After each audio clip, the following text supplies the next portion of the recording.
I know you guys are podcasters, but you have much better. I'm having some mic jealousy here.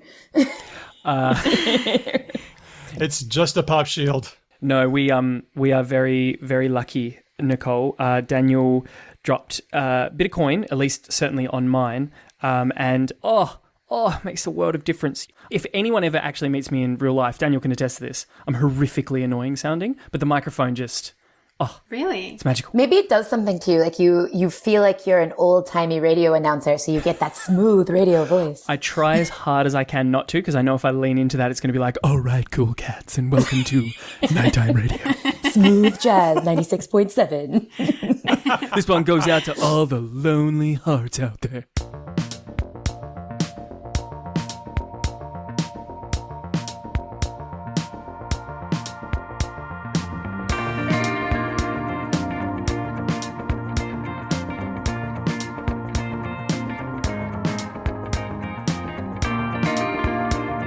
Hello and welcome to this episode of Because Language, a podcast about linguistics, the science of language. I'm Daniel Midgley.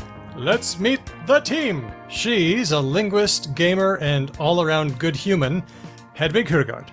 Love getting gamer, thank you.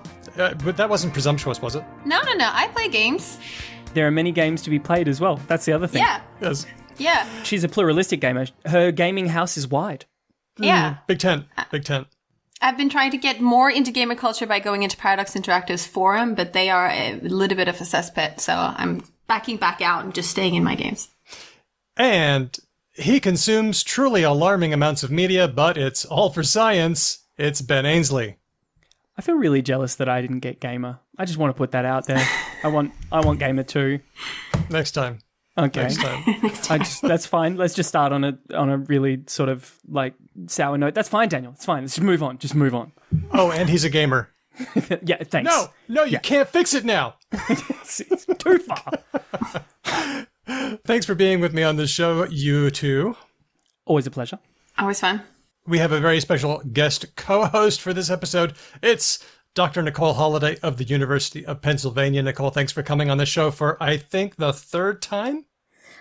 Hey, nice to see you all again. Yeah, I'm a long-time listener, long-time repeated guest at this point. I think one more show appearance, and I think we will have to officially bump Nicole up to like official part-time co-host. Sure. Ooh, sure. do I get like a t-shirt or? Well, no, what'll happen is every time that we have an episode without you, I'll just say, no, Nicole Holliday couldn't make it this time. Yeah. Nicole's out this week. Really busy, yeah. That's it. It's not bad, yeah. You're going to be talking to us this time about the sociolinguistic style of U.S. Vice President, this sounds so good to say, Kamala Harris.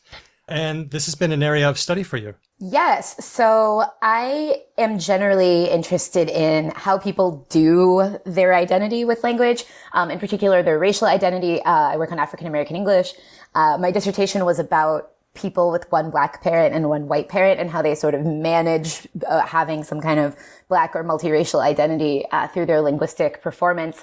And I've been interested in Barack Obama forever. I have joked that like I got into grad school because of Obama. I wrote about him in my personal statement when I was writing to NYU. And then there started to be more black politicians in the last 10 years, which is wonderful. And so I was like, well, I know what Obama's doing. What are these other folks doing? So I started in the debates, the Democratic primary debates, looking at Cory Booker and Kamala Harris. And then he got less interesting and she got more interesting, in my opinion. So I started working on Kamala Harris in like October of 2019. And then when Joe Biden picked her for vice president in August of 2020, I was like, oh my God, this is the best thing to ever happen to me professionally. Yeah. Like I bet on the right outcome. Glad I wasn't still looking at Cory Booker. But I'm interested in her because she continues, the work that I was interested in my dissertation, looking at multiracial people. And then also this is my own identity. Like I'm also a multiracial black woman. And so I guess I am sort of interested in what people like her do because it's part of my own experience as well. Cool. Yeah. I'm really curious to hear more about that, what people do and how they negotiate that. That sounds like a really interesting research topic. But before we do that, Daniel, do we need to check in with what's happening in linguistic news in the week gone past? Yes, let's take a look. We're going to begin with spinach emails. Spinach emails. I like how you're like, Ben consumes a crazy amount of media, and then without fail, every show, every week, it's like, here's a thing, and I'm like, well, the kids these days, I don't know. What? I saw this in the run sheet, and I read the sentence Daniel's going to say, and I don't understand it. I feel like Lisa Simpson. I know what all those words mean, but I don't know what that sentence means. I don't know what they mean together. No idea. You're not allowed to bring up that reference again in the next episode. That's two. Okay, fine. 3 strikes and I'm out. Here's the headline from Euronews. Scientists have taught spinach to send emails, and it could warn us about climate change. I don't know if my sigh registered on the microphone just then, so in case it didn't, I'm going to do it bigger. I did a face palm. You couldn't hear the face palm, but I did it. Did they link up spinach, like leaf growth to if this then that? You have the story. Which is this service where you can link emails to stuff. I was gonna go with what are moisture detectors? Hygrometer. I was gonna go with a hygrometer. Okay. What do we know about plant communication? We've talked about it with, for example, Monica Galliano of UWA years ago, but what do we remember? I know that recently the big sort of like talking point is the so-called wood wide web. This idea that there is a interconnected series of root systems linking like a crazy, almost kind of like Avatar, James Cameron's Avatar, where like all living plant matter is all kind of touching each other and kind of sending signals backwards and forwards. I think that's a thing now. Or it's always been a thing, but we've called it a thing. All right. And something with fungi. So the wood web is dependent on fungi in some sort of way. But there was also this thing that was I don't know if it was a myth or if it was true, that like grass, when it's being cut, screams. And that's the smell of freshly cut grass. That's like a hormone or something. Plant terror. Is that what it is? It just feels like something out of Rick and Morty. It's just like, I do remember reading about a study that like plants grew faster when they listened to Beyonce. Yeah. However, it doesn't seem to just be Beyonce. I mean, I wish it was. It seems to be like with music of any kind. That's funny. And in fact, it is white noise as well. So right. Does talking to your plants help? Yeah. There was an episode of Mythbusters on this, which is why I remember it. Well, if I'd known Wood Wide Web, I would have made that a wood of the week. But anyway, plants can communicate through their roots. They can also communicate through the air with something called volatile organic compounds. So if they're getting eaten by bugs, they can communicate to other plants, hey, I'm getting eaten by bugs. Put out some nasty tasting chemicals to your leaves. That kind of thing. That's the lawnmower great thing. Yeah. Oh, okay. Yeah, okay. So, which says to the other blades of grass, watch out, giant spinning blades are coming, protect yourself. It's a little specific. Yeah, and like, what are you going to do next? Yeah. Run! I like that the plants have solidarity. Like, that's really heartening. Yeah. We can't move, we go really slowly, all of these animal beings just completely fuck our shit up, so let's band together. So this is a new study in Nature Materials by a team from MIT. They are studying plant nanobionics. Cool title. That's a fun thing to be able to... What do you do? No big deal. Plant nanobiotics. Whatever. You know. So spinach plants are always slurping up water and chemicals from the soil. This team has used carbon nanotubes. It's been a while. Oh, good old carbon nanotubes. They can fix everything. So, for example, when an explosive chemical is detected, maybe there's somebody making explosives in the near vicinity. Oh. The carbon nanotubes can send a signal to an infrared sensor, and this can send an email warning to you about pollutants or other stuff like maybe changing drought conditions. So the carbon, if I'm following this correctly, for the sake of our listeners, carbon nanotubes in this instance are kind of working like very tiny syringes that are tapping into the interior of the plants and then reading various chemical signals and then sending, like Hedvig said at the start, if this then that is set up so that like when this chemical is seen, do this. That's it. That's it. Wow. Okay. It's really cool. Potentially quite useful. And I feel really bad for sighing at the start. Well, let's remember there's been an awful lot of terrible bad science and bad linguistics around plants and communication, right? True. I don't know. I was kind of enjoying the plant solidarity. I thought that was pretty fun. I don't know. What are you saying? Bad? Sounds great. Yeah, but it's not all upside. And I got an email offering me $20 million from some prince and then turned out to be a carrot. Yeah. Oh, God. Oh, the thing I worry about is how long you spent on that joke. I really hope it wasn't a long time. Hang on. I got another one. Next. I didn't think anybody was even using Hotmail still. Oh. No. I don't understand that one. I don't want to be a co-host of this. I'm happy with occasional guest. Next time I'll get Ben to write the jokes. They're usually not this. Usually they go off on other tangents. This Wait, let's play out words. This is what happens when they let me talk Yep. Okay.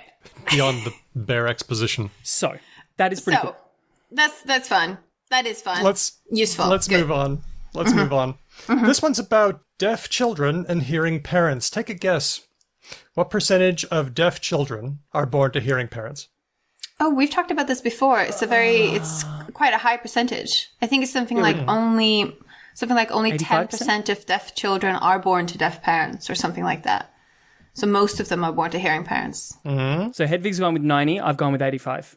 85. Nicole, what you got? I'd go a little lower. Yeah, like 8. I agree. 85. Okay. Well, according to the NIDCD, the National Institute on Deafness and Other Communication Disorders in the USA, about 95% of deaf children are born to hearing parents. Well, the NIDCD says 90%, but the authors of the paper say 95%, and I'll get to the paper in a second. Now, lots of those parents have never learned a sign language until they have a deaf child. We know it's very important to give children language, but if there's someone who's a hearing parent with a deaf child, they're learners themselves. They might be thinking, is my learner knowledge going to be good enough for them to learn from? Mm. Yeah, that's a conundrum. I mean, the initial knee-jerk response would be no, I imagine. When you stack it up against two deaf parents with a deaf child, that level of interplay and fluency and turn-taking and all that normal sort of language learning stuff, you have to imagine is just, if not completely absent, at least drastically reduced when compared to the alternative. So I don't remember the citation off the top of my head, but I do remember reading a paper about raising children bilingual. And if you have one English-speaking parent and one Spanish-speaking parent, and the English-speaking parent learns Spanish and everybody wants to talk to the kid in Spanish, it actually isn't that helpful for the parent who's L2 is Spanish to be speaking Spanish to the kid because they have less than native speaker performance and competence. And also it tends to be just hard for them to maintain the language. So they go back to English more frequently. So this is actually not as beneficial as the L1 Spanish speaking parent speaking to the kid. And I would imagine that it might be similar in this situation. Okay.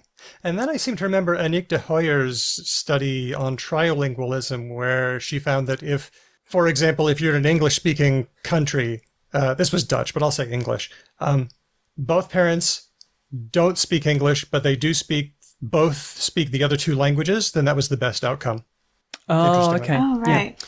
So this is a study from Dr. Naomi Caselli and a team from Boston University asking how well do children learn from imperfect data. They looked at 78 children learning ASL who had hearing parents.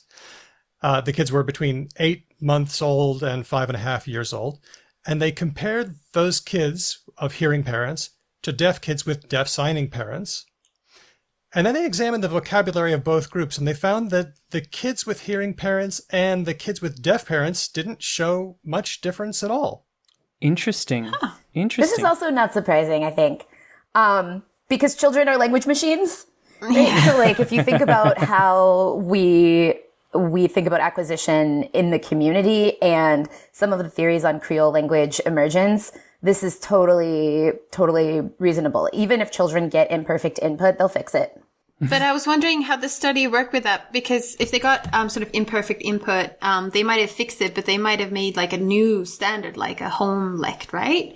So they might have lots of words, they might have lots of lexicon for things, but was what they're being evaluated for if their communicative ability or their conformance to standard ASL? Because you'd have to guess that conformance to standard ASL probably might be lower. I don't know. Mm-hmm. Well, I mean, the other thing to bear in mind, so when we had Jasana Leviska-Gray on the show, one of the things she mentioned is that even if you do grow up with deaf parents, you still tend to make a home lec anyway. That's just a very common feature of signed families. Right.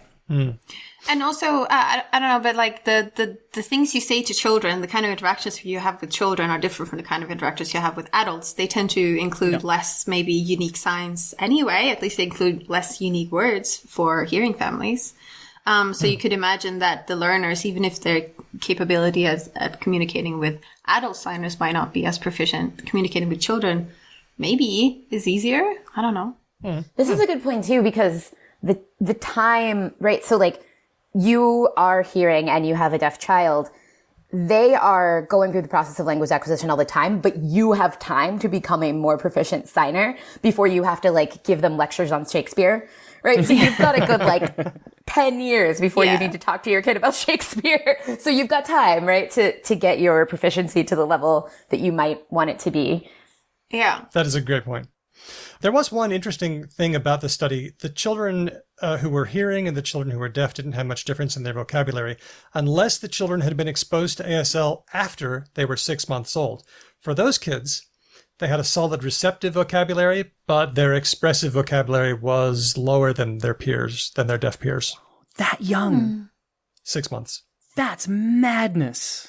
But they might still catch up in later years, right? They might catch up. And I think too, I have not read this study, but I think this is something that we should keep in mind is very difficult to study objectively. So if they're looking at vocabulary size and children and parents in a laboratory setting, this is not necessarily going to give you something the way that the kid behaves authentically at home in all situations. And I'm sure it was well done, but there's also all of the social confounds. So I was thinking about the issue of if you're hearing parents and you have a deaf child, are you more likely to seek out those communities? Are you more likely to put more effort into making sure that your child has, other people to sign with from a young age and things like that? And so I think the effects of those kind of interventions might eclipse whatever kind of initial advantage a child might have in different circumstances.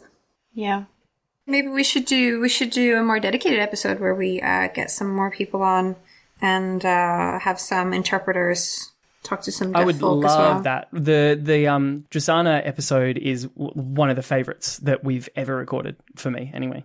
So all parents have to make their own decisions, but we know that language is essential for a child's development, and that includes sign languages. And for those parents who learn a sign language, it seems that their learner input is good enough, and that's really good news. Let's go on to our last item here. Hedvig, you showed me this one. It's a new video series from the latest linguistic YouTuber, Caroline Kilov. Yeah, I know Caroline from uni. She's from my alma mater from the Australian National University. And suddenly on my timeline, it popped up that she was doing like quirky, poppy linguistics fun stuff on the internet. And I was very pleased. I always love an ANU person doing something fun. And then I just got a message from Daniel saying, oh, I had a chat with her. And I was like, oh, fun. Great. Yeah, her first video is about spurious etymologies. It's funny, it's pretty informative, and it gives you some good resources to do your own research. We're going to have a link on our blog, becauselanguage.com. So I got the chance to talk to Caroline Kilov, and I asked her how she got into linguistics. I guess I'm an aspiring linguist. So I got into linguistics kind of, I feel like most linguists did, and that is by accident. And I took a linguistics course in undergrad and was very much enthralled. And so after my second course, I decided this is amazing and changed my entire major to be linguistics. And yeah, ended up doing honours. I think I took 17 courses in linguistics during my undergrad, which is like double the amount you're supposed to take for a major. And now I'm doing my PhD in linguistics currently online. Right, okay. Very cool. So what is it that made you decide to get into videos? So I had always been aware that sort of younger people, kids as well, have sort of YouTubers that they follow and just are obsessed with. And I hadn't really yeah, I didn't really get into this myself until mid last year, i.e. exactly when I started my PhD. Just great timing. Yeah, good. Yeah, Yeah. that won't be a distraction at all. Not at all. I stumbled across a YouTube channel by Curtis Connor, who does commentary, and it's a comedy channel kind of, but he also weaves in social commentary with his videos. Okay. And I got hooked, and there's just, so many people in this genre, and so I've basically since then watched multiple hours of YouTube most days. So so eventually I kind of just went, well, I feel like I've been consuming too much YouTube and haven't been doing enough linguistic indoctrination recently. So I'm going to use what I've learned from YouTube and try and get some, linguistic awareness happening in that kind of space. Okay. Yeah. Well, I got to look at your first video. It's really cool. Thank you. What is the process like for you? What goes into the making of a video?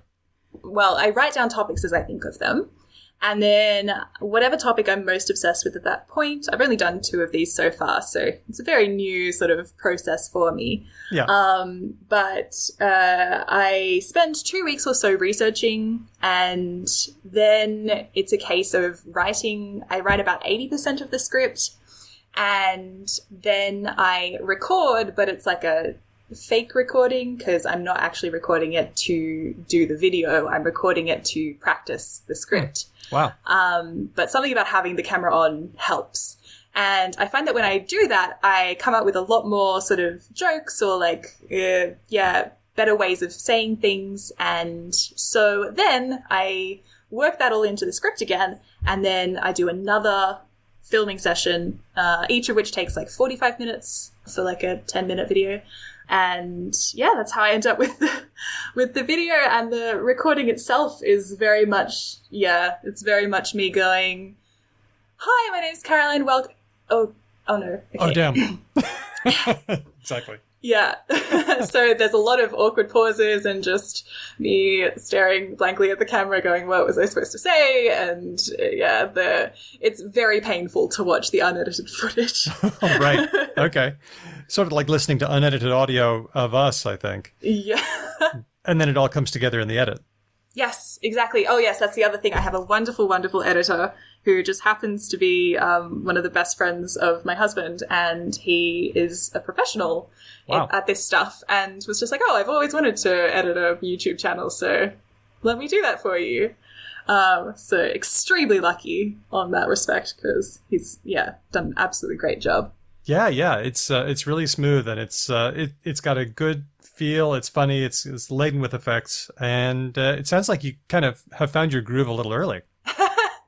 Well, I thank you. It was a lot of fun to film, and a lot of workshopping went into it. And as you can tell, hopefully from the video, I'm very enthusiastic about linguistics. I'm very enthusiastic about sharing and making people laugh. So I hope that it continues. I've been overwhelmed with the positive response that I've been getting, and I'm very grateful. Okay.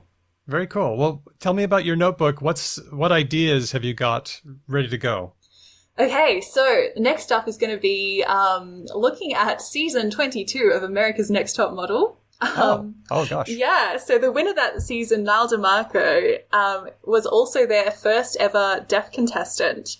And so I've been working with my American Sign Language teacher. I've been learning American Sign Language for, about a year now, and been workshopping it with her. And so I'll be basically poking fun at this particular season, but also working in parts about, deaf representation and sign languages and all that sort of thing as well. Very cool. And we'd like to ask, what is your favorite thing about language? Oh my goodness, this is such a mean question. My favorite thing at the moment is that even the same language can vary so widely across different locations and dialects and all that sort of thing. I've been having a very interesting time learning as an Australian, talking to my American colleagues at my university and working out what exactly is in both of our dialects and what isn't. And I've been very surprised by some of them.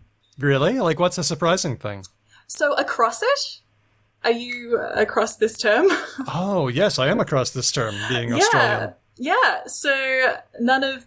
I do have a few Australian friends who haven't heard it, but almost all my Australian friends know this term, and I myself use it a lot. But none of my American colleagues so far have heard this term or really knew what I meant when I said that I was across this particular topic. What would they say? They would say something like, you've got your head around it, or something like that. Yeah, on top of it was another option. Good old prepositions, huh? Yeah, but then even then they were like, is it like on top of it? And I was like, kind of, but you can be like on top of your workload, but you can't really be like across your workload unless you mean something like you have a full understanding of what your workload is. So it's like a little bit different. And then, yeah.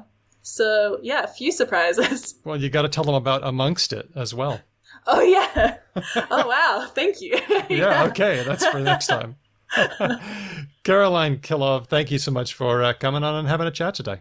Thanks so much, Daniel. I really appreciate it. I'll say it again. A lot of people think that language variation is some terrible thing, but then you get amongst linguists and they're like, language variation is just the best. Can I ask the three linguists on the show currently, did you all get into it accidentally? I mean, I don't know what you mean accidentally. Well, I'm just going on what she said. Yeah, I mean, when I went to college, I didn't know what linguistics was, and I was majoring in Spanish and Arabic, and I had a friend whose dad had studied some linguistics and just told me I would like it. But I think I might have found it like otherwise because at Ohio State, where I was an undergrad, within the Spanish major, you had to pick a track, and one of the tracks was Hispanic linguistics. So I think it was coming for me either way. Yeah.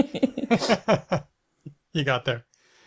I know so many students who, took my wonderful first year lectures and then said, oh my gosh, this is amazing. I just wish that they didn't wait until they were at uni to find out about linguistics. Sorry. Yeah, I know, right? What a flex. humble brag. Total flex. Louise. Well, this is the problem, right? Like, linguists have a little bit of a PR issue, which is why it's nice that Caroline is doing, she's on YouTube and everything like that. There's been an initiative in the LSA in the US to try to get an AP linguistics class in high schools for a while that I think hasn't, we haven't gotten there yet, but maybe. But I do think, my experience before I came to Penn, I was at Pomona College. Some kids who went to really fancy privileged high schools knew what linguistics was, were exposed to it as an elective or something like that. But I think we could do a lot of good if we got it in everybody's consciousness earlier on, for sure. Yeah. In Sweden, I sort of had that track in a way, even though I went to like a public general school. I was in a linguistics and languages program. So I actually had linguistics in secondary school. Was very lucky. Yeah, okay, Scandinavian education system flex, we get it. No, but it was kind of like it wasn't privileged school in money, but it was privileged school. You have to have certain high grades to go. There's like an inner city school. It's one of the four like procedure schools, and they offer this. But it was actually because I tried for that school for the singing, for the music tier, and I wasn't good enough. And my second choice was the linguistics tier. So I don't know if that's accident or not, that my singing voice is so bad that I'm a linguist instead. I think it counts. I gotta say, though, I did a thing last year where I designed and taught a high school unit. At Scotch, it was a privileged sort of, it was a school. The most privileged, some would say. Okay, yep, cool, okay. And I thought, man, I wish I were, doing this for everybody so that even if they're a working class speaker or whatever, they'll know that their language has value. But you know what? I think there is value in showing the privileged folks that, language discrimination is real and you can stop it. That was a message that I, tried to promote, and I'm glad I did for them. Yeah, I taught, back in California, I taught a linguistic discrimination class it's in the format of Inside Out Prison Exchange. So I took the kids from Pomona and we took them to a medium security prison, California Rehabilitation Center. And we did the class with incarcerated students and not incarcerated students together. and it was linguistic discrimination. And when I would tell friends about this, they'd always be like, oh, like, so good for the people that are incarcerated. And I was like, I mean, yes, but like also really good for the not incarcerated students. Like it's actually really good for that is not a unilateral direction of benefit at all. And in fact, maybe more beneficial for the kids who aren't incarcerated because they live in this liberal arts bubble. They never talk to people who don't sound like them because even the students of color have been kind of forced into mainstream language norms. And yes, in fact, for the incarcerated students, a lot of them, people told me that they never received feedback on the content of things that they had written in their whole lives until they were in a class, some of the college classes that they were taking while they were incarcerated, because all that happened was that they were policed for their grammar. Right. So all the way around, this was a good thing. But I agree, because what I thought, the more privileged the non-incarcerated students were getting was, they're going to be important people with social power. They're going to be lawyers and doctors and politicians and stuff like that. And they'll be able to say, you know what? I met somebody who talked in this variety that isn't considered prestigious, and we had a good learning experience together, and I remember them. And so I have more basic respect for people that don't sound like me. And I can use my social power and the fact that I know that to be, less of a jerk in the world, affect positive social change. Yeah. More linguistics is always the answer. I wonder how we can get those kind of discussions into. So I've been involved in these linguistic Olympiads. So in Australia, it's OSCLO, and in North America, NACLO, Computational Linguistics Olympiad. And they tend to be focused around puzzles, and actually very often sort of fairly, I think my experience from going to the international contest and seeing these teams from different countries is that it tends to be like these well-to-do high schools that promote their teams to go into these contests, right? And they tend to be fairly nerdy. And I love these kids. They're super cute and I really like them. And we had the OSCLO winners on, for the show, and they're very sweet and very cute. But it's sort of hard to make linguistics discrimination into a little logic puzzle that they can solve. Yeah. You can't gamify all learning experiences. No. Well, but you can treat variation as though it is part of the linguistic system, because it is, right? I give a quiz at the very beginning of when I teach African American English, an intro to linguistics, that is about the grammar of African American English. And guess what? People that have never encountered that variety before fail it. Yeah, because it's rule governed and it's got a set of rules that you don't know if you don't speak it. That's fun. Yeah. That's fun. That's I mean, cool. Usually these tests are not testing specific language competence, but maybe just for funsies we could do it anyway. It's a good idea. I like it. There's a lot to say here about education and access to information. What I find especially encouraging about linguistic YouTubers especially is that they take the information that we're trying to promote and they do an especially good job of getting it out there. And in amongst it is Caroline Kilov. We're going to have a link to her stuff up on our blog, becauselanguage.com. Do a bunch of co-pros. Did you say co-pros? Yeah, co-productions. Oh, co-pros, of course. She's hired that cute meme video editor style person, so it's always good. Anyway, let's get on to the main thing. We've gone too long with things that aren't about Kamala Harris and Nicole. Yes, that has to end now.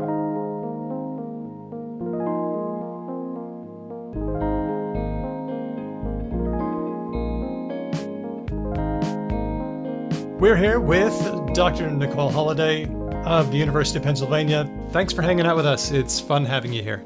Oh, it's nice to be here. This is brand new stuff I'm talking to you about today. So it's like, world media premiere. I know, this is the debut, isn't it? Yeah. Oh my I gosh. did give a talk. I gave a talk at Brown University a couple weeks ago, so they were the first people to see it. But you're the first recorded people to see this work. Soft launch. Soft launch at Brown, and then here is the big... Yeah, that's I like us. it. We might be the slightly less soft launch, the soft launch 2. So this is work about Kamala Harris's sociolinguistic patterns. I don't really know where to start with this. So Nicole, I'm going to handball this to you. What got you into this? Yeah, so I have a couple of papers on Barack Obama, one about Barack and Michelle Obama, and I'm really broadly interested in how people do identity work with language, particularly, as I was saying, in the realm of race. And I like politicians because their performance is overt. So for a sociolinguist, we think about people performing their identity, and everyone's doing it all the time. Like, you're always giving off information. So if you're listening to me right now, you probably have some pretty good probable guesses about things about who I am, right? Clearly I'm American. I'm in my early 30s. You might or might not know that I identify as a Black biracial woman. That one's a little harder on me, but like maybe easier on other folks. So you know all this stuff about me. And when I'm talking, I'm giving you that information. Politicians are not only giving you that information, they're doing it in a really explicit way, and they're trying to persuade you of something. And so what they're doing, their motivations are always pretty bare. Whereas for regular speakers, we don't know that. And that's why I like studying them, is it's like, I know what she's doing. She's trying to tell us that she belongs in this community, or cares about this community, or, you know, is competent about this particular issue. So I love studying politicians. And Kamala in particular is very interesting because she does not fit into any of our boxes, or about, you know, sort of, there's nobody to compare her to. And this is also why I was interested in Obama. Before Obama was on the scene, we had an idea of what a president sounded like. And it's certainly not the case that he was the first one to sort of break that mold. Well, I was thinking about Barack Obama, the time that he was at a cafe and the worker offered him change and he declined, saying, "Nah, we straight." And people kind of flipped out over this. Yeah, the "No, we straight" heard round the world at Ben's Chili Bowl in Washington, D.C. Yeah. This is like an earth-shattering moment if you're me. There's a lot of expectations on Black politicians. Yeah, I mean, it's not new, right? This is true. Like, Bill Clinton was, you know, kind of panned for how he sounded because he was from Arkansas. And sounded like it, right? Like he didn't make a huge attempt to sort of gussy up or yankify his voice in any way. He was just like, yep.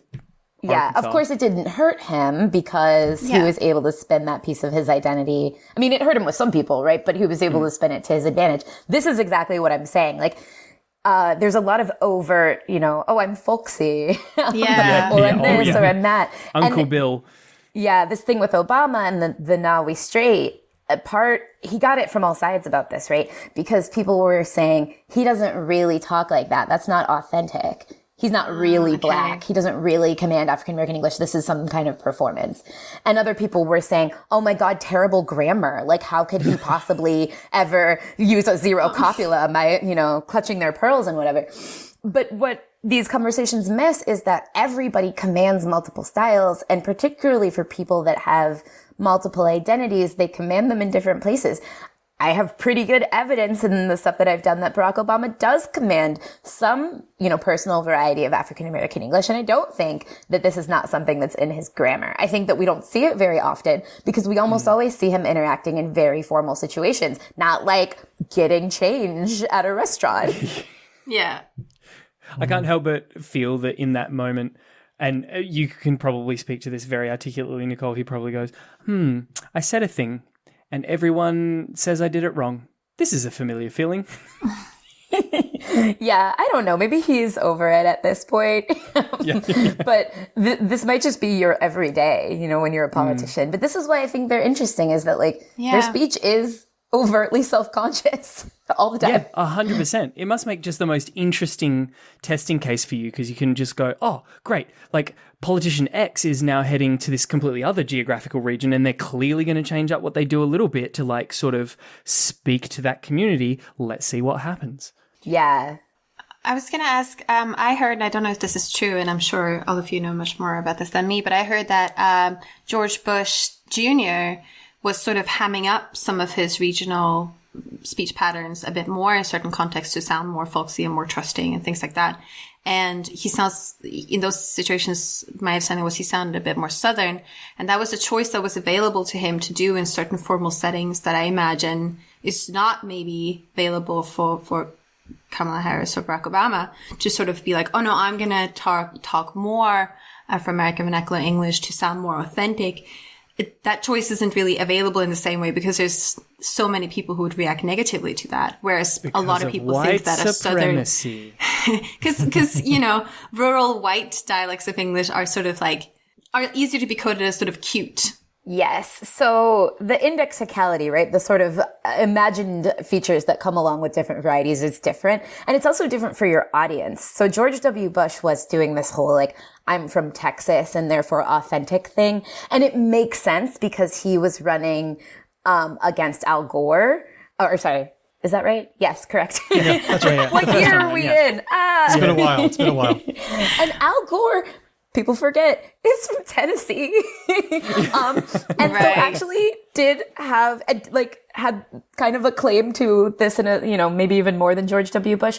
But because there was this kind of sea change, this idea that Democrats were elitists and like looking down on people and like not representing, rural people, not representing the South. This is sort of the beginning of that conversation. It made sense for George W. Bush to lean into being Texan because those are the voters that he was trying to appeal to, the ones who felt like Al Gore was looking down on them, even though he was also from Tennessee. So this is what I mean about like the politicians having a very specific goal that is transparent. And maybe also if he leans into being Texan, the white voters not in Texas from the North wouldn't be necessarily that negative towards that either. That's so you have a sort of like win-win scenario there. In a way. Yeah, it could be. Obviously, Southern white varieties are stigmatized in the United States too. I don't want to say that they're not. They certainly are. And this is part of the reason I think that George W. Bush in the historical memory gets painted as stupid. People call him stupid all the time. Yeah. And I do think that has to do with part of this stereotype, in addition to whether they agree or disagree with his policies. But I do think that the range of linguistic choices that he had was more available as the son of a former president who attended Yale. And was like a, Texas tycoon kind of guy. Like, he's got more range. He's got more latitude to move through linguistic styles without being kind of stigmatized for that. Yeah. So let's focus on Vice President Harris. Yeah, enough of that white guy. We're always centering them. What kind of identities are we talking about here? She's a woman. She's Black. She's of Southeast Asian heritage.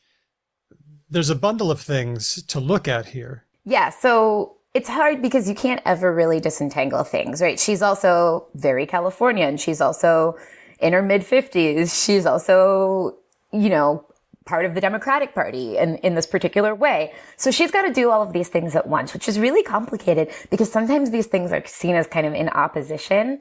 So we don't imagine African American English to be something that women do. It's very heavily stereotyped with masculinity.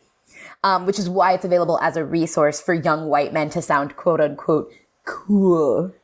So just to begin with, sounding like a Black woman and an older middle-aged Black woman is very hard because that's not sort of the stereotype that we have in our minds. Now add on top of that all of the other things that she has to be at the same time and appealing and quote unquote articulate and blah. So the study that I did, I looked at what's going on with her in a few different domains. Primarily, I study prosody, which is like intonational variation, and we could get into the weeds a little bit, but the Cliff's Notes of what's going on with her prosody is she does use some features that we believe are part of African American English. So the way that her pitch moves throughout the phrase, you'll see moments where she has sort of more dramatic jumps between her low pitch and her high pitch in a very short setting. So I compared what she was doing in terms of these pitch jumps, how many prominent syllables, how many things that kind of stood out in a particular phrase she had across different issues. And this is data from the 2019 Democratic debates, the primary debates. So when they're all 12 of them on stage, like fighting for space, what is she doing in that setting? And she does kind of different strategies on different issues. One thing in particular, when she talks about race, she has more prominent syllables. And this makes sense because this is work that we have seen before from Black speakers. So in a 2018 paper, Jason McLarty found this, both with modern African American speakers and recordings of people that had been previously enslaved, that you have more prominent syllables. And she does that when she talks about race. When she talks about the economy and immigration, she has more of those local pitch jumps. So she doesn't have more prominences, but she's moving her pitch up and down more, and particularly up more. And I think it's because she's trying to sound like a charismatic policy person. So when you're talking about policy, it's hard to sound charismatic. So she's making up for the fact that she's talking about things that are kind of dry by doing a linguistic style that's charismatic. Do we have any examples of this? Okay, so this is from one of the debates, and she's talking about racial inequality and how Black women, by virtue of being both Black and women, experience a lot of inequality. So this is an explicit discussion of race, and you'll hear her sound very emphatic. So listen to her pitch move up and down, but also listen to like all of the syllables that seem to stick out to you. Because when black women are 3 to 4 times more likely to die in connection with childbirth in America, when the sons of Black women will die because of gun violence more than any other cause of death, when Black women make 61 cents on the dollar as compared to all women who tragically make 80 cents on the dollar, the question has to be, where you been and what are you going to do? And do you understand who the people are? Okay. There's something rhetorical going on here too. This is outside of my domain because I study prosody. Yeah. But when black women, right, she does this repetition. She sounds a little bit to me like like someone in a church. Black preacher style. Yes. Okay. So I should say, not native speaker of English, not American. So I've got a lot of things I can get wrong. That's good. That means it's real. This is a style that people associate with Black preachers. Walt Wolfram has some work on Martin Luther King where you see this rhetorical style. In their book about Barack Obama, Articulate While Black, Aleem and Smitherman write about his use of this kind of thing.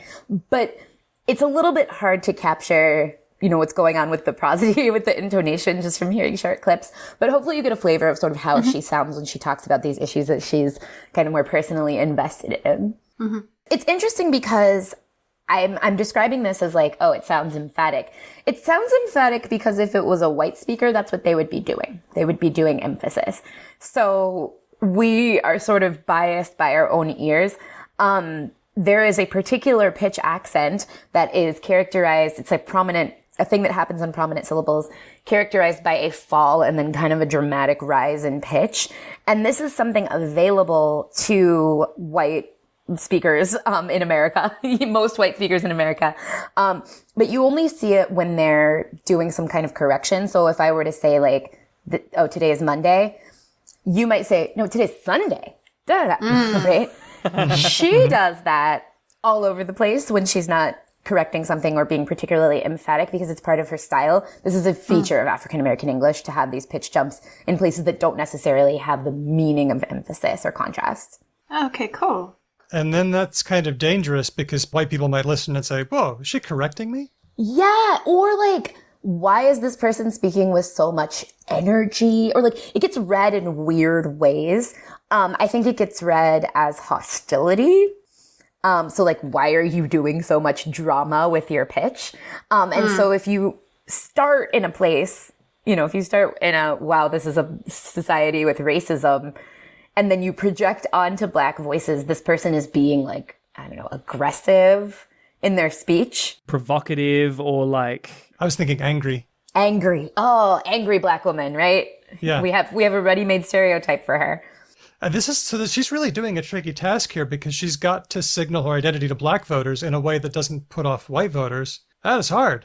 It is really hard. You'll notice, I did 3 parts of analysis here. So one thing was the prosody, which is the thing that I was primarily interested in. I also looked at her vowels, and I also looked at her speech for a really wide variety of morphosyntactic features that we see in African American English. And here's where the story gets a little bit more juicy. Her vowels are a hybrid of mainstream, also Northern California, also African American. So if you look at her vowel space, she's all over the place. It's very clear that she's simultaneously doing all 3 things. Wow. So she's got ooh fronting, which is super Californian. Yeah, I heard that.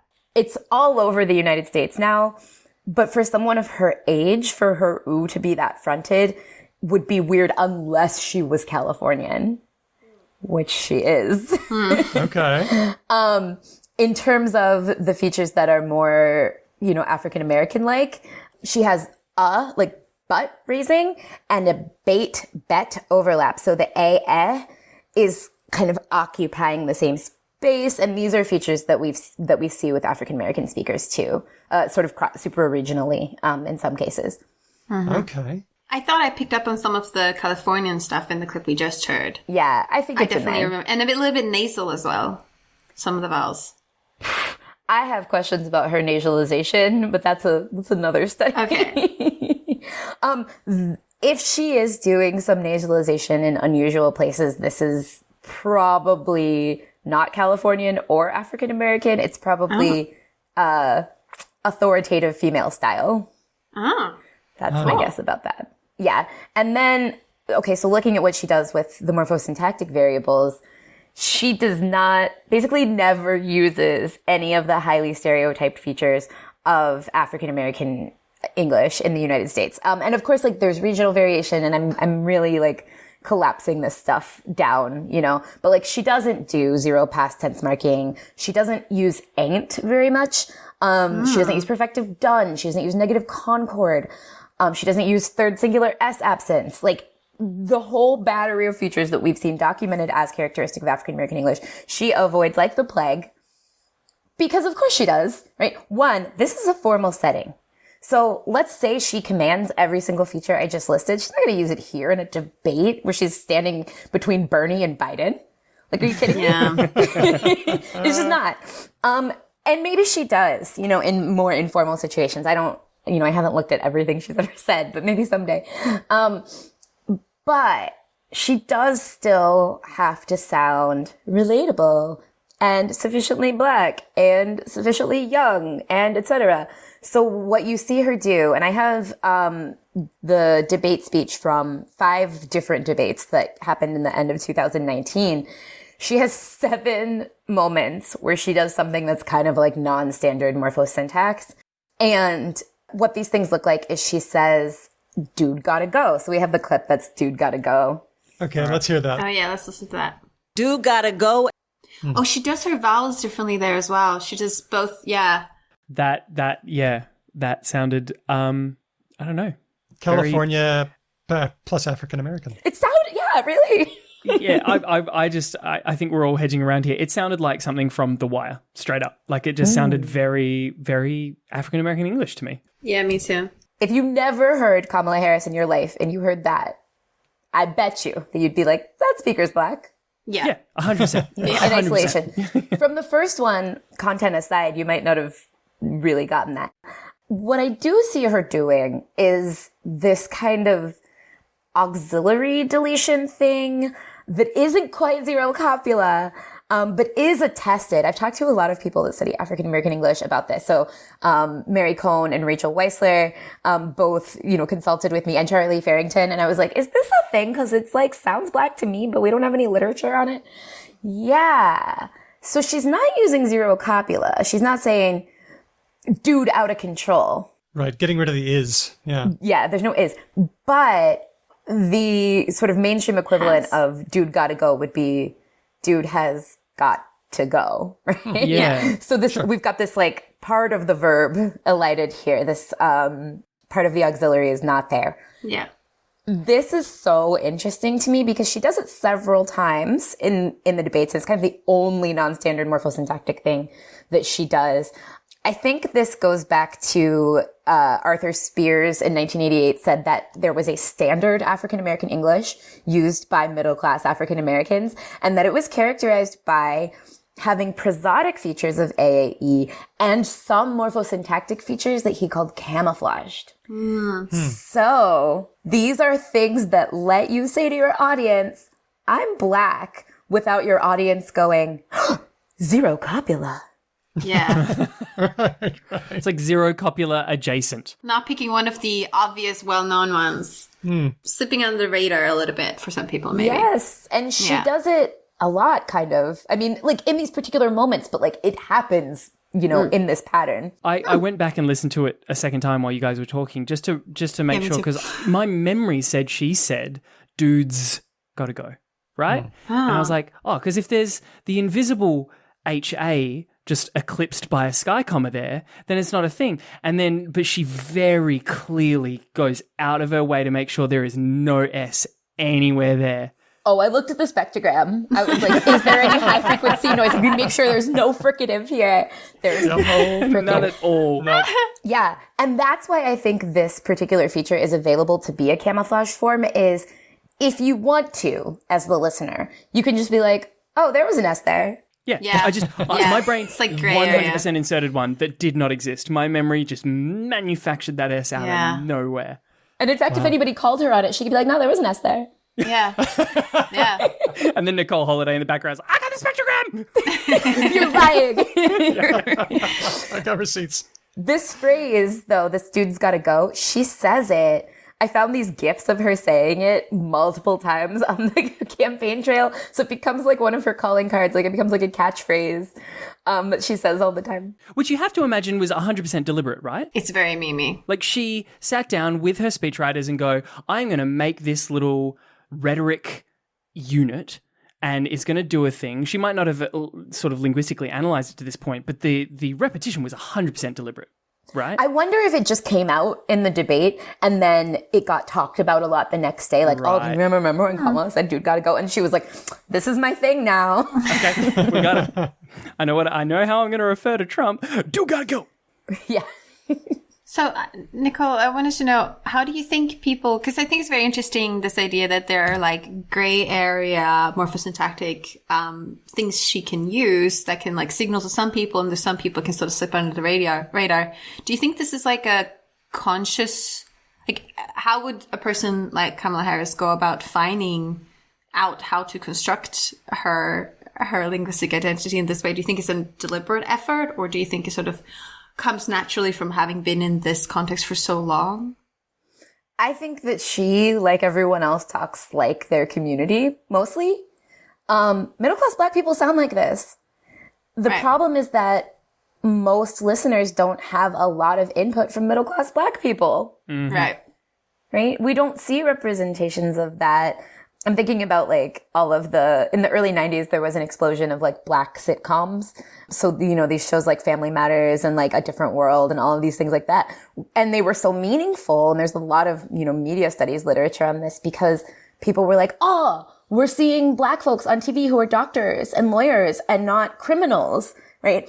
And they talk in this way. And so like, I think for her, this is actually an authentic way to be. Now, because she is doing overt, political persuasion, I don't think she wakes up in the morning and says, like, I'm going to use 3 oxylations today in these particular sentences. Like, I don't. That's pretty hard, especially for a non-linguist. But she has a feeling for what the style that she should target should be, and that's what she's doing. Yeah. The vibe of it, right? Like, she just sort of, and I think we all do this as we code switch. In whatever capacities that we can code switch, we just kind of like, I don't know if anyone else has this experience when they do it, but in my head, it's just kind of like, it's almost spatial, right? Like I'm going to drop down a little bit into this other like register, or I'm going to like move to the right, or I'm going to move to the left. And you can kind of feel this, there's a sense, but it's definitely not like, I know what I'll do now. I'm going to say the following words in the following order to achieve outcome X or whatever. Yeah, there's a lot of cognitive planning that we're expecting. Yeah. But I also I talked to biracial people in my dissertation and asked them if they felt that they had styles that were different with white audiences and Black audiences. And almost all of them said yes. And then when I said, oh, what do you change? They were like, Yeah. So they would get the things that we believe are at really the level of consciousness. So they would say like, it's my words. Okay, maybe some of it is your words, but like, they're not going to tell you like, I use 100 hertz pitch jump between syllables that are prominent when I talk to white friends. And they're like, no, people can't do this. It reminds me of like grammar. Right? Like if you ask a single language knower, what are the rules of grammar? Most people have forgotten like Mrs. Terwilliger's class in year 3 when you get taught those rules for a little bit. And so you just kind of like, I don't know, there's rules, whatever. And it's like, but the way you speak follows all of them in an ironclad fashion. So you do know, but you don't know. It's tacit knowledge. Do you think one of the reasons she sounds so unique, you were saying earlier that there aren't that many middle-class, middle-aged Black women that we hear in the public space a lot. So is some of it just that she sounds special and have her banned because she's one of the few members of that category. Really? Yeah, I think so. So like, when I was looking at Cory Booker, he sounds so much like Obama. And I don't know if that is, and they're very different, right? They're different in age, they're different in where they're from, they're different in their upbringing and all this kind of stuff. And I don't know how much Cory Booker is targeting Obama or whether they just kind of happen to sound the same. But I do think that if we had, 10 more senators that were more demographically like Kamala Harris, she would stand out less. Yeah. I was thinking of someone else. I was thinking of Raphael Warnock, who was running for Senate in Georgia and won. Is literally a preacher. He was literally a preacher, but really seemed to want to de-racialize his image to the point of, even in one of his ads, a very famous ad, having a beagle, which is a dog that typically a white family might have. I just wonder if you noticed anything in the Warnock ad. Yeah, the one where he's like, I like puppies. They're saying I don't like puppies, but I do. Look at my puppy. What? Wait, what is this? Politics is inherently absurd. Can we just... Okay, I feel like we haven't announced that clearly enough. Politics is insane. So Kelly Loeffler, who was his opponent, his Republican opponent in Georgia, really ran a campaign to try to make him seem scary and radical, which is part of the zeitgeist at the moment, but it's also, just racist. And he was like, I am a pastor and also I like puppies, and literally ran an ad that was like, here's me with my beagle. It was absurd because what she was doing was absurd, right? And so he was like, I'm just going to show you that I'm like a regular, not scary person. I hate the game, right? Like, it's just, exactly. This is how you do it. And he does use, these sort of persuasive rhetorical styles. Of course he does, right? He's a black preacher. Yeah. But he definitely had to sort of pitch himself more as mainstream, I think, because of where he was coming from, right? Also, this is Georgia. Also, this is a Senate race.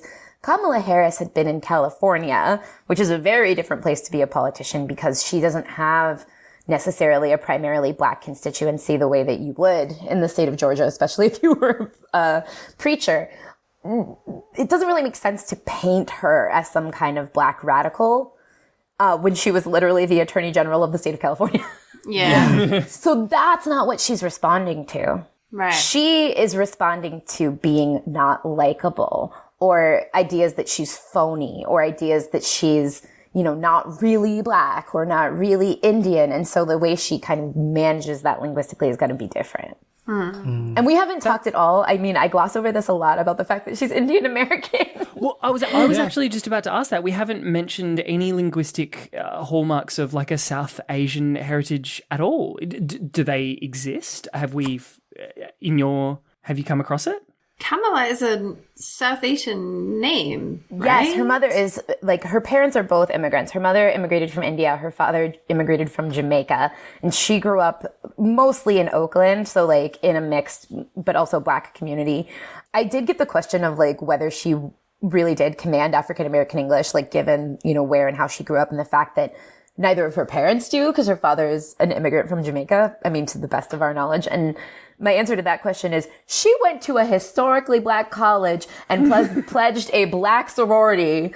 Come on now. Howard, Alpha Kappa Alpha at Howard University. I think she's had some exposure. Yeah, it's fine. Coincidentally, we're in the same sorority. Kamala Harris is my soror. Are you? I'm learning. I don't know anything about American sororities, but I looked this up, so I understand the colors are green and pink. Yes, salmon pink and apple green. And there are 20 important pearls? Yes, there are pearls. Yeah, the founders. There's a whole mythology. There's a whole thing. I love all this magic ritual things to these things. I feel like if we've called it on politics, we have to call it on sororities and fraternities. So weird. Yeah, they are pretty weird. No, yes, it is a unusual culture. I'll give you that. But so, we have these, I mentioned this to say, we have these examples of her making these very clear identity choices, right? Going to a historically black college, joining this organization. Yeah. She talks about her Indian family, and particularly her mother, a lot. Her mother passed away, right? So this is, one of the pieces of the story. when she accepted the presidential nomination, she goes up to thank all of these people, and she thanks her sorors of Alpha Kappa Alpha, and she thanks Howard University, and she thanks all of this, and she thanks her aunties and her chitis. And that is Tamil for aunties. Yeah. And, from what I saw on a lot of like Indian newspapers that people were sending me, websites and things, this was a really big deal because people were like, Tamil and an acceptance speech. And so it's not that it's not part of her identity. And she tells us at times that it's part of her identity. It's harder for us to look at, the specific socio-phonetic features that might be part of her Indian American identity because we just haven't studied them. We don't have good descriptions of what Indian American or even more broadly Asian American varieties sound like phonetically the way that we do for African American English. And what about Jamaican? Yeah, right? Like, what are we supposed to guess about what her authentic linguistic style is given the fact that she has immigrant parents? I don't know. We actually just don't even know what that does to people, right? If your parents are from a place, do you retain those features? And the answer is probably it depends on everything else about your sociolinguistic environment and also like who you want to be. Yeah. So yeah, that's a mystery. Right. But, I mean, we're talking, you said it before, but like we're talking sometimes as if Afro-American vernacular English is this sort of like monolith, and obviously it isn't. And there's got to be lots of speakers who identify with speaking those sets of registers or dialects who are immigrants or second generation immigrants in the US, right? And that there's got to be such a diversity where people come from. Not everyone who speaks Afro-American vernacular English are directly descended from African slaves who directly came to the US, right? Yeah. This is something I don't know about. So. No, really. It's interesting because, there are this set of features, Wiley, that we will say are part of, the African-American English variety, but nobody has 100% of them. And also, I subscribe to the idea, put forth by Sarah Benor that people have an ethno-linguistic repertoire. So they have some features available to them that they pick and choose at different moments to do whatever their communicative and sociolinguistic goals are. And so, even if you yourself, Kamala Harris's dad, is an immigrant from Jamaica, he might command some of these features as part of his sociolinguistic repertoire, even though they're not the ones that he was raised with. And also, of course, like, there was a lot of immigration to the United States from the Caribbean, during the time of slavery and after, right? There were these sort of migration patterns that moved in that direction. And so it's not that there's no shared features. We just, for any particular speaker, we can't know what features they have as a result of their upbringing unless we ask them. And people don't have great metalinguistic awareness of what they're doing. So this is a challenge. We can only kind of look at what they give us and then try to reverse engineer it from what we know about the situation and them.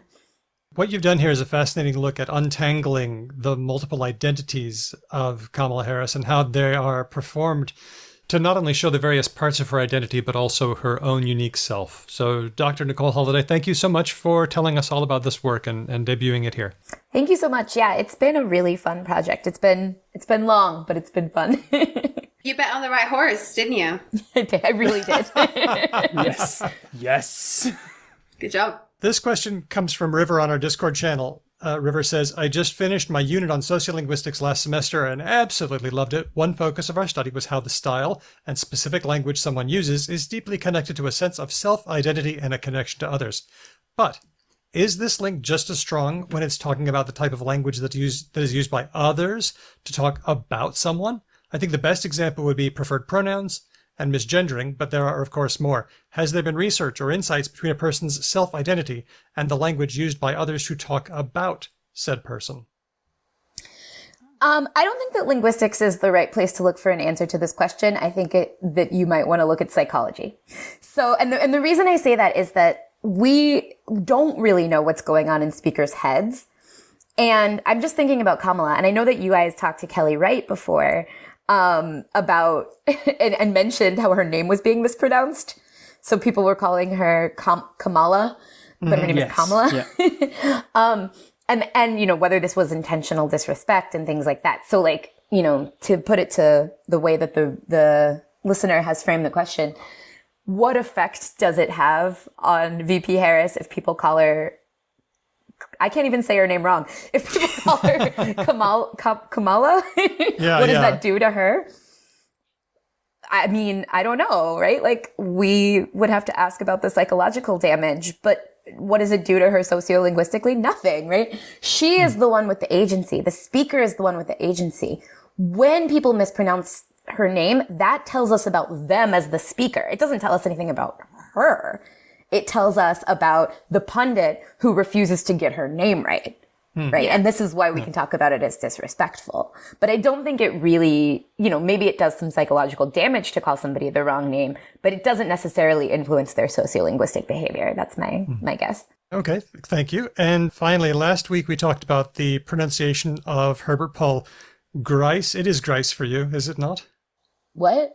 Do you say Grice or Greece? Yeah, the guy with the Maxims. Grice. Yeah, like the Maxims. Yeah, Grice. I know, because people say Greece, apparently, or something like that. I know. But then nobody does. But okay, whatever. Okay, well, some people did. Some people did. I saw that Twitter thread. Some people were like, where's... Some people did. You're at the University of Pennsylvania with Bill, Mr. Fourth Floor. Oh, no, don't ask me this. Yes, I'm going there. I am going there because he's in your department. I want to know, how do y'all say his surname over there? Lebov. Okay. I have in the department, I have heard Lebov.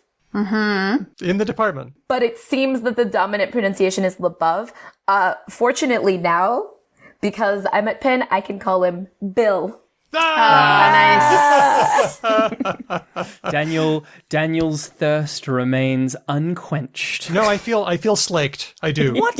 But Nicole just said both names are used. How does that slake your thirst? Well, she did give me 2 names, but she excluded like 5 more, so that's a win. Okay. So we heard that he enjoys this. Yeah, he likes it. Yeah, he'll never disambiguate because he wants to perpetuate the variation. That's why I didn't ask what he says. That's why I asked what y'all say. I don't think he's ever had to introduce himself since I've been alive. So Oh, interesting. Well, thank you. That helps me. Secret mic in his office, because sometimes, you got to call your doctor or something. You got to say your name.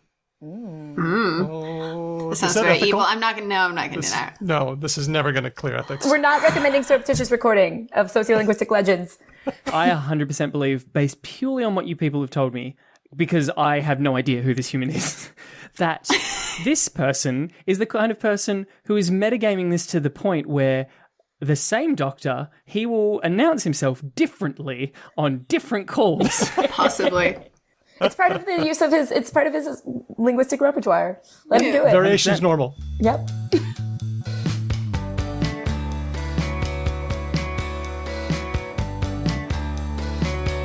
We are to our favorite segment, and that's Words of the Week. Yes. Nicole, I believe you brought a word for us. I brought a series of words. I'm cheating. I brought a phrase. No. We do series of words all the time. Thank you. Good. So I'm a member of the American Dialect Society, and we recently voted on our word of the year. I think we picked pandemic. No, it was COVID. Oh, we picked COVID. I knew we picked something that I didn't support because I thought it was dull. Oh, that's right. You liked 2020, didn't you? I liked 2020 in the final round. We were on the opposite side of this, and in 2018, we were also on the opposite side of Yeet versus Tender Age Facility. Interesting. Yeah, now I did not like Tender Age Facility. I also didn't like Yeet. You didn't like Yeet. Maybe I don't know how to pick winners, but Well, Hey, we know you Kamala do. Harris. Yeah. just Kamala Harris. One thing that I advocated for in the ADS meeting was a thing that I was seeing on TikTok.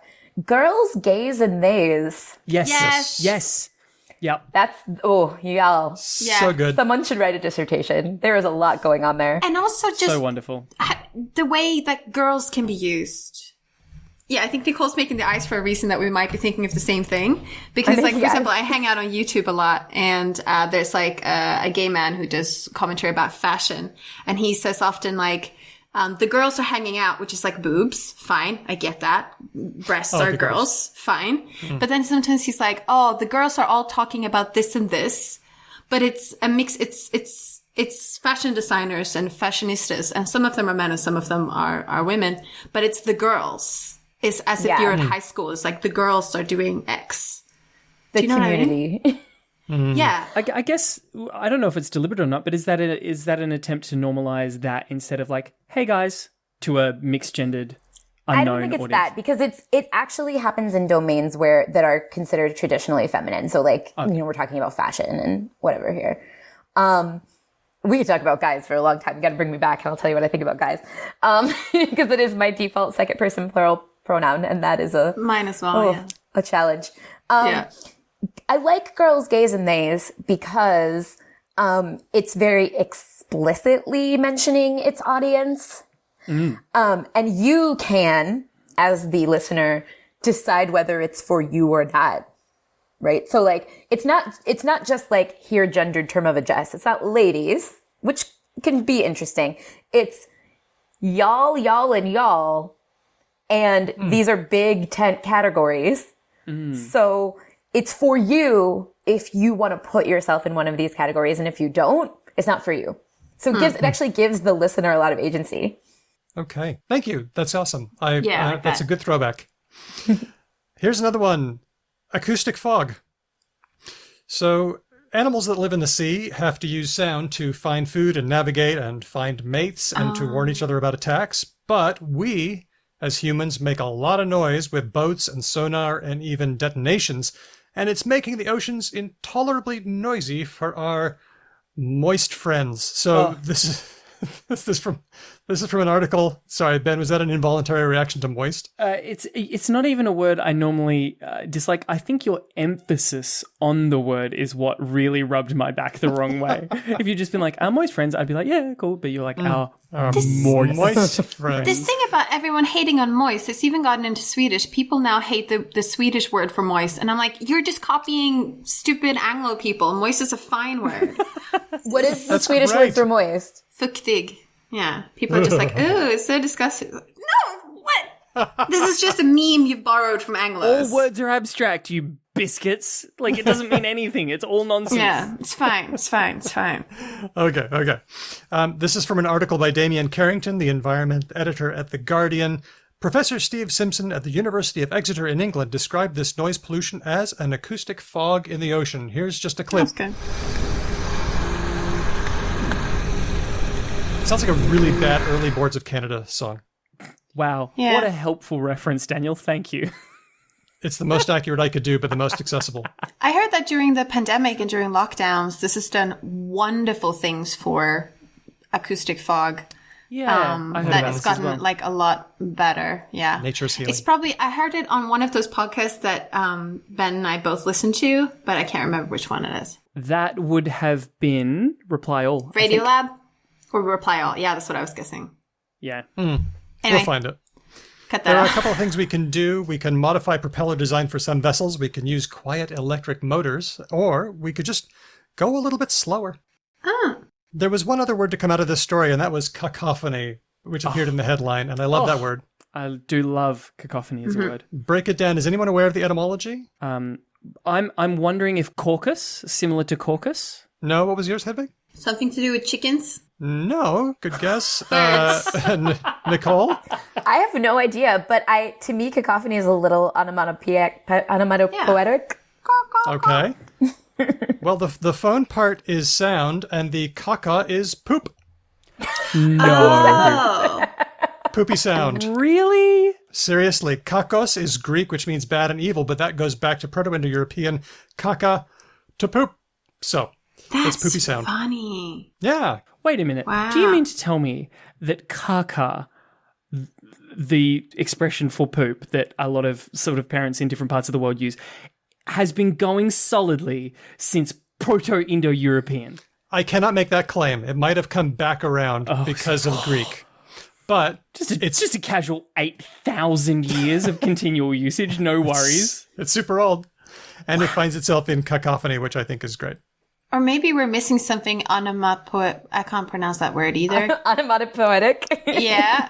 Maybe there's something about poop and caca. The reason why it's going so strong is because there's something all four of us have not discovered about pooping, and that it somehow makes that sound. What? No. What, if anything, it's the sound that you make to your child when they're trying to play in it, which they will. Ka, ka, ka, ka, ka, ka, ka. Stop it. It's sharp, you know. What are you, a demented kookaburra? How do you what? When your child is doing something wrong. Yeah, that is kind of. Let's do our best kookaburra impersonation. Yeah, that's pretty good. I am not a demented kookaburra, but Okay.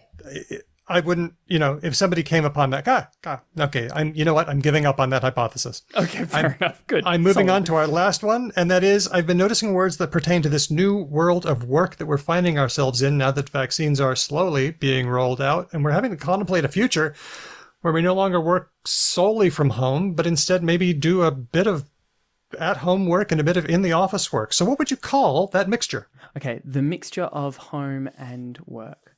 Home office. Well, it won't be telecommuting. Well, a home office is where you work at home, but what about when you're doing a bit of both? Sometimes you go in and work, sometimes you stay home and work. Oh, I'm doing that right now, actually. I'm going in tomorrow. Office? Okay. I mean, Office. we do this for school, right? We call it hybrid. And we did before the pandemic. Okay. So like in college, I had a chemistry class mysteriously that was a hybrid class. So Yeah, we okay. only came in for the part with the chemicals. Their other parts were online. Hybrid work is the term that I'm seeing pop up for this kind of setup, hybrid work. The Milwaukee Journal Sentinel says, the problem is that there's no clear answer on how to best approach this challenge. One common theme that has emerged is the concept of hybrid work, which essentially entails people continuing to work part of the time at home and part of the time back in their offices. So expect to hear a lot more of that one. There's also an article from the New York Times featuring moms during COVID. And what would you call a closet that you work from? A home cloffice? That's it. Ben wins. Cloffice. One of the photos shows Ms. Quintana on her laptop in the closet, or cloffice, with her 3-year-old Mila. Are you in a cloffice? Is that part of your work scene? You're in one. You are in a... Well, no, you're in a poffice. A pantry Yeah. office. Well, I Pantry think of it more of as a I'm in a pantry, so I guess this makes it a pantrudio. That's what I'd like to do. Oh, What? I don't understand. No. I took a long time to think of that one. yeah. Okay. Devote that energy elsewhere. I am child free at the moment, and I have a real home office that I share with another person. But Oh, my goodness. Wow. I feel very privileged to not have to work in a office or a pantry office. Pantrudio. Yeah. All right, I have a question for all four of you before we wrap up the show in terms of Including yourself. the new. What? Oh yeah, well yeah. I'm going to give you my answer. I'm going to ask you a question. It's going to be like one of those TikToks. I'm going to be like, I'll go first. So, what is one rule you've learned in regards to having to do work online in this new world that we live in? I'll go first. Don't ever come to an online meeting early. Like, at all. Like, any kind of early. Not even a minute early. Because however many minutes early you get there, you're just going to have to make super awkward small talk with whatever other random strangers are there until the meeting actually begins. That's my learning. That's the rule that I've written for myself in the time of COVID. Don't come early to Zoom meetings. I actually have a solution to that, which is maybe what I've learned, is that I've learned how to share only sound on Zoom. So I put on like lo-fi hip hop beats to relax and study to for the first 5 minutes before a meeting and the first 4 minutes into a meeting. And then I just tell everyone, just mute yourself. We're just going to hang out here. I'm going to look at the agenda and we're going to start. And they all just sit and chill and listen to lo-fi. That's perfect. That kind of What a works. good idea. That was Hedvig's. Nicole? I bought a ring light early on, and Oh, yes. And you got know mine. what? It's not even that I care about my lighting, whether I look good to other people. I care that I look good to myself. There you go. You deserve that. I've been spending this entire interview not enjoying the super washed out, grainy, high ISO garbage that my camera has been spitting out. I don't care if you guys like it. I'm just looking at myself and being like, I teach media. I can do so much better than this. Yeah, $40. It was worth it to not look at myself in a unflattering light for the last year. I got mine for $25, free shipping. Yep, and it's been one of my best purchases. My response would be the way to achieve work-life balance is to work less. That is the only way to do it, which thanks to my wonderful partner and our choices, I managed to achieve by making Because Language my only job. That and being daddy. Love it. Excellent. But I'm very fortunate, very privileged that way. Yep. Okay, so girls, gays, and theys, acoustic fog, hybrid work, and cloffice are words of the week. Nicole Holliday, thank you so much for hanging out with us and sharing your expertise, debuting your material for us. Thank you for letting me debut it. It was so fun to talk to y'all. Oh, it's always a pleasure. So next time, though, you realize if we invite you back and you say yes, in our people's culture of the podcast kingdom, that means you're an official part-time co-host. But I do want that t-shirt, though. We get it, dude. Daniel, Easy. like, Where's the low-key, merch? this is the easiest sell ever. We send her a t-shirt and we get an official part-time co-host. This is genius. Fantastic. I'll do it.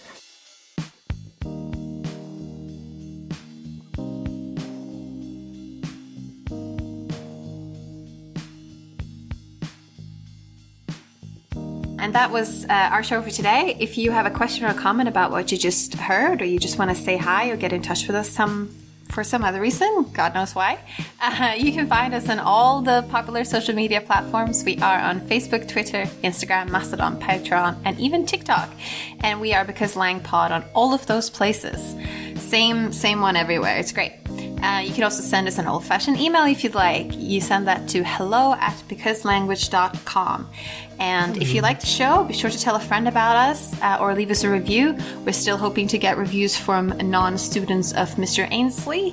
And leaving reviews and telling friends about us is the way that we get more listeners and we get to spread linguistics to the planet. So please do that.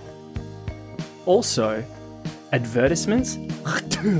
That's what we all think of advertisements. You know who's keeping this show ad-free? All of our patrons. What dead set bloody legends they are. And they help us do a whole bunch of stuff like transcribe our episodes and offer tiny recompense for some of our guests and a bunch of other stuff that we really, really love to be able to do that we can't do if we don't have any money coming in. So the people who are making that wonderful stuff happen are Termy, Chris B, Lissa, The Major, Chris L, Matt, Damien, Helen, Bob, Jack, Kitty, Lord Mortis, Elias, Michael, Larry, Ben, Christopher, Dustin, Andy, Mai, Nigel, Kate, Jen, Nazrin, Nikolai, Aisha, Moe, Andrew, James, Shane, Eloise, Roger, River, Rianne, Jonathan, and Steele. Special shout out to Dustin of Sandman Stories, who has once again been relentless in recommending us and lots of other pods to anyone who happens to ask the internet for a podcast recommendation. What a legend. Check him out on @StoriesSandman. Our music has been written and performed by Drew Kroplianov, who's a member of Ryan Bino and of Didion's Bible. Thanks for listening. Catch you next time, Because Language. Yay! Here's a fun anecdote. I did this video for Wired that you guys might have seen with the dialect coach Eric Singer. And I got some nasty YouTube comments about how I was not allowed to talk about African-American English because I sounded like I do. So even when people saw me. Oh, wait, so people would hear you and be like, no, no, no. And then they saw you and they're like, never mind. No, both. They saw me and heard me and then they were like, she can't talk about that. Wait, Gatekeeping. So they were basically saying because you're not speaking more in a sort of vernacular accent that you shouldn't just get to say anything at all. Yeah, and then I didn't comment on these myself, but somebody in the comments. The comments are where dreams go to die. Yeah, somebody, I guess this was Reddit actually. Somebody in the comments said, she has a PhD in linguistics. How do you think she's talking on a video that's for 1 million people to watch?